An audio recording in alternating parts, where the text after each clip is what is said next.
பேய் படம்னு சொன்னாலே நம்ம மைண்டுக்கு வர்றது காஞ்சூரிங் தான். காஞ்சூரிங் த லாஸ்ட் ரைட்ஸ் உண்மையா நடந்த ஒரு சம்பவத்தை படமா எடுத்து வச்சிருக்காங்க. ஸோ இதை பத்தி தான் இந்த வீடியோ டீட்டெயிலாக பார்க்க போறோம். ஸோ வீடியோ ஸ்கிப் பண்ணாம பாருங்க. வாங்க வீடியோக்குள்ள போகலாம்.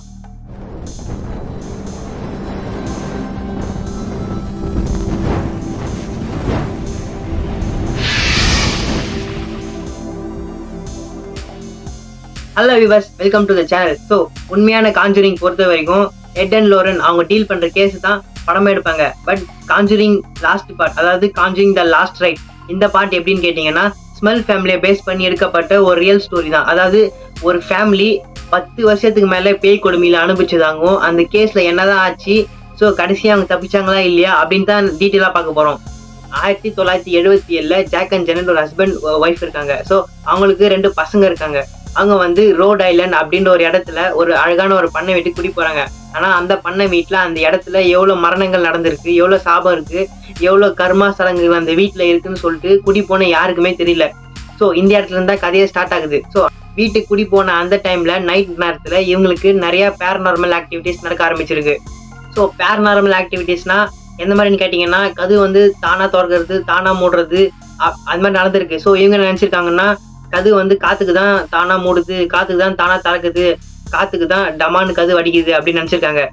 இன்னும் சில ஆக்டிவிட்டிஸ் எப்படின்னு கேட்டீங்கன்னா டிவி நார்மலாவே ஆன் ஆகுறது, டிவி தானாவே ஆஃப் ஆகுறது. ஸோ இவங்க என்ன நினைச்சிருக்காங்கன்னா டிவில ஏதாவது ப்ராப்ளம் இருக்கும், இல்ல ரிமோட்ல ஏதாவது பிரச்சனை இருக்கும் அப்படின்னு நினைச்சிருக்காங்க. ஸோ இந்த மாதிரி டைம்ல போக போக பெரிய பெரிய ஆக்டிவிட்டிஸ்லாம் நோட் பண்ண ஆரம்பிச்சாங்க. செவுரை வந்து கிளீனா தொடச்சி வச்சாங்கன்னா கொஞ்ச நேரத்துல அந்த செவுத்துல ரத்தக்கரை இருக்கிறத நோட் பண்றாங்க. யாருமே இல்லாத இடத்துல காலடி சத்தம் கேட்கறத நோட் பண்றாங்க. எக்ஸ்ட்ரீமா ஒரு சில ஆக்டிவிட்டிஸ் நடக்குது. எந்த மாதிரி கேட்டீங்கன்னா கண்ணாலையும் பாக்குறாங்க. அது எந்த மாதிரினா செவுத்துல ஒரு பொண்ணோட உருவத்தை பாக்குறாங்க. அந்த பொண்ணு பேரு தான் பாட்ஷெபா ஷெர்மன். ஸோ ஒரு கட்டத்துக்கு மேல பயந்து போன ஜானட் என்ன பண்றாங்கன்னா ஜாக் கிட்ட சொல்றாங்க. அதாவது ஜாக் வேலைக்கு போயிடுவாரு, ஜானட் வந்து இவங்க தான் வீட்டுல இருப்பாங்க. ஸோ இந்த மாதிரி நிறைய பேரநார்மல் ஆக்டிவிட்டிஸ் அவங்க நோட் பண்றதுல ரொம்ப பயந்து போறாங்க.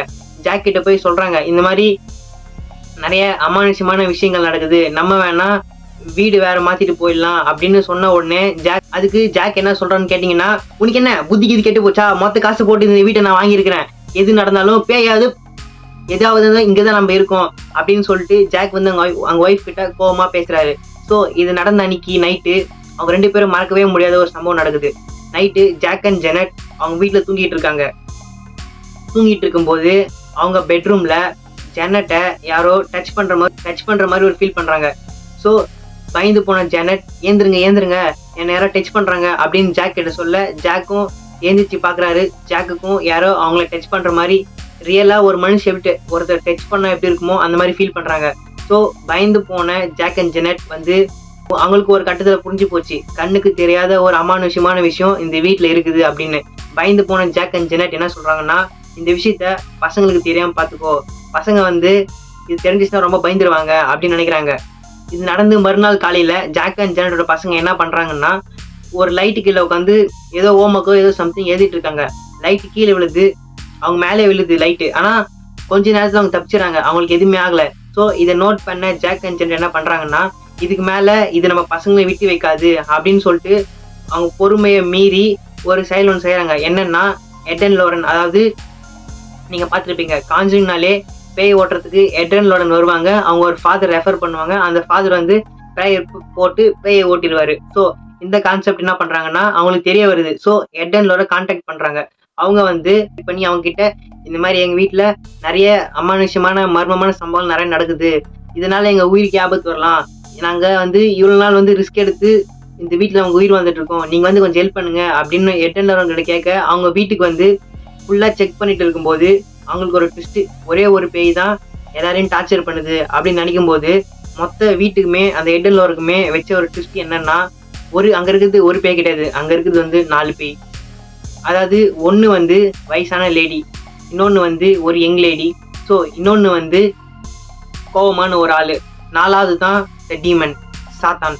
அதாவது இந்த 3 பேயுமே கண்ட்ரோல் பண்ற இந்த டீமன் தான் அவன் 3 பேயை வச்சு அந்த வீட்டுக்கு எல்லாரையுமே டார்ச்சர் பண்ணுது அப்படின்னு ஒரு விஷயம் வந்து எட் அண்ட் லோரனுக்கு தெரிய வருது. ஸோ அதாவது ஜாக் வந்து எந்த மாதிரி ஒரு டார்ச்சர் அனுபவிச்சாருன்னு கேட்டிங்கன்னா ஜாக்கை ஃபுல்லா பேரலைஸ் பண்ணி அவர் கூட ஸோ புரிஞ்சிருக்கும். ஸோ அந்த மாதிரி சம்பவம்லாம் அவர் அனுபவிச்சிருக்காரு. அது கண்டுபிடிச்ச உடனே அவரு எடன் லோரன் வந்து ஜாக் அண்ட் ஜென்னட் கிட்ட சொல்றாங்க, என்னன்னா நான் உங்களுக்கு ஒரு ஃபாதர் ரெஃபர் பண்றேன், அவர் வந்து ப்ரேயர் போட்டு எல்லாத்தையுமே சரி பண்ணிடுவாரு அப்படின்னு சொல்றாங்க. பட் இதுல இன்னொரு ஒரு சிக்கலான ஒரு ட்விஸ்ட் என்னன்னா, சப்போஸ் இந்த ப்ரேயர் ஒர்க் ஆகலைன்னா அந்த பேய்களுக்கு வந்து இப்ப இருக்கிறத விட சக்தி வந்து அதிகமாயிடும், ரொம்ப பவர்ஃபுல் ஆயிடுவாங்க, உங்களால எப்படி ரிஸ்க் எடுத்து இருக்க முடியும் அப்படின்னு அவன் கேட்கும்போது ஜாக் சொன்ன விஷயம்னா, நான் மொத்த காசை போட்டு இந்த வீட்டை நான் வாங்கியிருக்கேன், எங்க பசங்களுக்கு எங்க மனைவிக்கு இந்த வீட்டு ரொம்ப பிடிச்சிருக்கு, எங்க தொல்லை ஒழிஞ்சா போதும், நாங்க எந்த மாதிரி ரிஸ்க் எடுக்க வேணா தயார் அப்படின்னு சொல்றாங்க. ஸோ இந்த தெரிஞ்சுக்கிட்ட அப்புறம் எடன் லோரன் வந்து அந்த ஃபாதரை கூப்பிட்டு ஒரு ப்ரேயர் பண்றாங்க. ஸோ ப்ரேயர் பண்ணி கொஞ்ச நேரத்திலேயே அந்த ப்ரேயர் வேஸ்ட் ஆகுது, ஃபெயிலியர் ஆகுது. ஸோ இந்த டைம்ல என்ன பண்றாங்கன்னா, ஜாக் அண்ட் ஜெனட் வந்து ரிஸ்க் எடுக்க தயாரா இருக்காங்க. எடன் லோரன் வந்து வந்து ஃபாதர் ரெஃபர் பண்ணிட்டு ப்ரேயர் போட்டு ப்ரேயரும் இப்போ ஃபெயிலியர் ஆயிடுச்சு. ஸோ இந்த டைம்ல என்ன ஆகுதுன்னா, அந்த ஆத்மாக்களுக்கு 4 பேய்களுக்குமே பவர் வந்து ரொம்ப அதிகமாகுது, இருக்கிறத விட இப்ப ருத்ர தாண்டம் மாறுறாங்க. எக்ஸ்ட்ரீமான ஒரு ஆக்டிவிட்டி நடக்குது. என்னன்னு கேட்டீங்கன்னா, அதாவது ஜெனட் வந்து பெட்ரூம்ல தூங்கிட்டு இருக்கும்போது தானா காத்துல பறந்து போய் டமால்னு செவுத்துல அடிக்கிற மாதிரி, அப்புறமா வந்து டிவி கீழே வந்து உடையிற மாதிரி, ட்ரெஸ்ஸிங் டேபிள் எல்லாமே காத்துல பறக்கிற மாதிரி. ஸோ இந்த மாதிரி எக்கச்சக்கமான எக்ஸ்ட்ரீம் ஆக்டிவிட்டிஸ் நோட் பண்றாங்க. பயந்து போன இவங்க என்ன பண்றதுன்னே தெரியாம மீடியா கிட்ட போறாங்க. மீடியா கிட்ட போயிட்டு இந்த மாதிரி எங்க வீட்டுல பேய் இருக்கு, எங்களுக்கு வந்து யாருன்னா ஹெல்ப் பண்ணுங்க அப்படின்னு மீடியா முன்னாடி கேட்க இந்த நியூஸ் வந்து பயங்கரமா வைரல் ஆகுது. எந்த அளவுக்கு வைரல் ஆகுதுன்னா, அதாவது இவங்க வீட்டு வாசல்ல வந்து ஒரு சில பேர், என்னப்பா வீட்டுல பேய்க்குதாமே, நான் வந்து பேசட்டா, நான் வந்து பாக்கட்டா, இல்லை கூப்பிடத்த அப்படின்ற மொத்த பேர் வந்து இவங்களை கலாய்க்கிற மாதிரி ரொம்ப ஒரு பேக் ஃபயர் ஆயிடுச்சு இவங்களுக்கு. போறவங்க வரவங்கலாம் எங்க வீட்டை பார்த்து இந்த மாதிரி கலாய்க்கிறதுனால மீடியா வந்து எங்க வீட்டை வந்து போறவங்க வரவங்கலாம் இவங்களை கலாய்க்கிறதுனால இன்னும் ஒரு சம்பவம் நடக்குது. என்னன்னு கேட்டீங்கன்னா, ஓகே இந்த மாதிரி நீங்க பேய் இருக்கிறதா அவங்க வீட்டுல வந்து நீங்க விளம்பரம் பண்றீங்க, விளம்பரம் பண்றதா உங்களுக்கு அவங்க காசு கொடுப்பாங்க, நீங்க பெரிய செலிபிரிட்டி ஆயிடலாம், நீங்க ஃபேமஸ் ஆயிடலாம் அப்படின்ற ஒரு கேவலமான ஒரு கருத்தை முன்வைக்கிறாங்க. ஸோ இது தெரிஞ்சுக்கிட்ட ஜாக் அண்ட் ஜென் என்ன பண்றாங்கன்னா, ஒண்ணுமே பண்ண முடியாது, அவங்க இந்த ரிஸ்க்ல வந்து கொஞ்ச நாள் உயிர் வாழ்றாங்க பயத்தோடவே அந்த பேய் வீட்டுல. எடன் லோரன் வந்து 1985 இந்த கேஸை பாக்குறாங்க. 1986 வந்து இந்த பேய் ஓட்ட முயற்சி வந்து ட்ரை பண்றாங்க. ஃபாதர் கூப்பிட்டு வந்து அவர் ரெஃபர் பண்ணி, ஆனா அது ஃபெயில் ஆயிடுச்சு. இப்போ என்ன பண்றாங்கன்னு கேட்டீங்கன்னா, நியூஸ் வந்து ரொம்ப வைரலா போக இந்த நியூஸ் வந்து எடன் லோரன் காதுக்கு மறுபடியும் போகுது. திரும்ப வந்து எடன் லோரன் இந்த வீட்டுக்கு வராங்க. வீட்டுக்கு வந்து இங்க பேய் இருக்குது, நாங்க ரெக்கார்ட் பண்ணி வெளி உலகத்துக்கு காட்டுறோம், நீங்க வந்து ஏமாத்தல, உண்மையதான் சொல்றீங்க அப்படின்னு சொல்லிட்டு அது பேயை வந்து ரெக்கார்ட் பண்ணி ட்ரை பண்றாங்க. ஸோ இந்த டைம்ல நான் உனக்கு முன்னாடி ஒன்று சொன்ன பாத்தீங்களா, 4 பேய் இருந்துச்சுன்னு, அதுல ஒரு பேய் வந்து கோவமான ஆளுன்னு சொன்ன பாத்தீங்களா, அந்த கோவமான ஆள் யாருன்னா அவன் பேர் தான் பேட்ரிக். அந்த பேட்ரிக் எப்படின்னா, முன்னாடியே இவங்க குடி போன அந்த வீட்டுல இருந்திருக்கான். இவன் வேலைக்கு போற சமயத்துல வீட்டுக்கு வரும்போது இவங்க ஒய்ஃப் வந்து அவன் லவர் கூட இருந்ததை இவன் பார்த்ததுனால அவங்க 2 பேருமே போட்டு தள்ளிட்டு இவனு காலியாயிடுறான். ஸோ இந்த டைம்ல என்னன்னா, அந்த அந்த பேட்ரிக் என்ற பேய் வந்து ஜெனட்டோட ஹஸ்பண்ட் வந்து ஜாக், அதை வந்து இவன் தப்பா புரிஞ்சுன்னு இருக்கான். பேட்ரிக் வந்து என்ன முன்ன புரிஞ்சிருக்கான்னா, ஜெனட் தான் என் ஒய்ஃபு, அவன் கூட இருக்கிறது தான் அவன் லவ்வர் அப்படின்னு சொல்லிட்டு தப்பா புரிஞ்சுட்டு இவங்களை டார்ச்சர் பண்ண ஆரம்பிச்சிருக்கான்.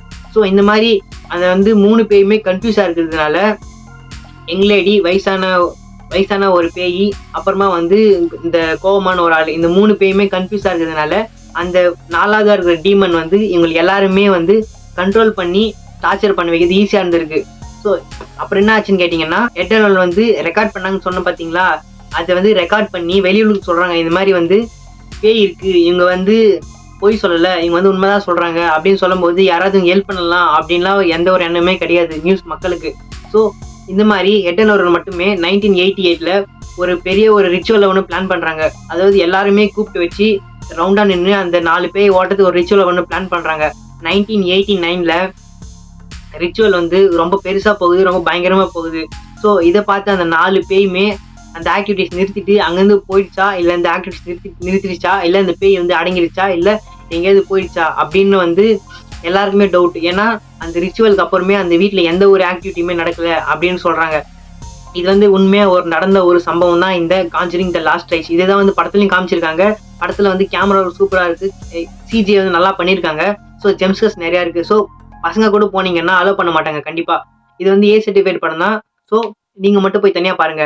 இன்னொன்று என்னன்னு கேட்டீங்கன்னா, அதுக்கப்புறம் ஜாக் அண்ட் ஜென் என்ன பண்றாங்கன்னா 1989ல ரிச்சுவல் முடிஞ்ச உடனே இந்த பேயோட ஆட்டமெல்லாம் அடங்குறதுனால கடனை உடனே வாங்கி எப்படின்னா இனிமே இந்த வீட்டு வந்து நம்ம பசங்களுக்கு தான் ஆபத்து, அதனால சொல்லிட்டு வேற ஒரு வீட்டுக்கு குடி போறாங்க. அதுக்கப்புறம் இந்த சாபமான வீட்டுக்கு வந்து யாருமே வரல. அதாவது அது கொஞ்சம் வருஷம் கழிச்சு இவங்க போன கொஞ்ச நாளுக்கு வந்து யாருமே இந்த வீட்டுக்கு குடி வரல. கொஞ்சம் வருஷம் கழிச்சு இந்த வீட்டுக்கு குடி வந்தவங்க எல்லாமே என்ன சொல்றோன்னு கேட்டீங்கன்னா, இந்த வீட்டுல எந்த ஒரு ஆக்டிவிட்டிஸுமே கிடையாது, இந்த வீட்டுல நாங்க நல்லா தான் இருக்கோம் அப்படின்றாங்க. அதுக்கப்புறம் குடி வந்தவங்க இந்த வீட்டுல வந்து எந்த ஒரு ஆக்டிவிட்டிஸுமே கிடையாது, இந்த வீட்டுல எல்லாமே நார்மலா இருக்கு, நாங்களும் நல்லா தான் இருக்கோம் அப்படின்னு சொல்றாங்க.